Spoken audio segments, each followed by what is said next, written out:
KYND relaying.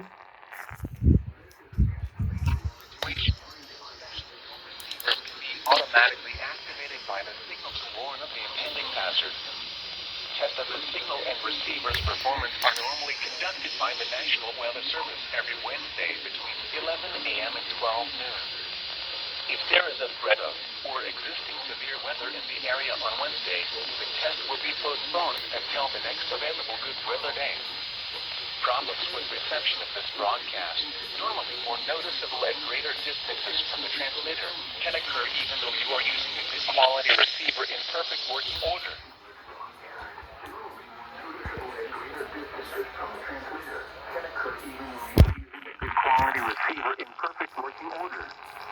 To provide the most consistent and dependable warning service possible, the warning alarm will be activated for hazardous. Test of the NWS Weather Radio's warning device.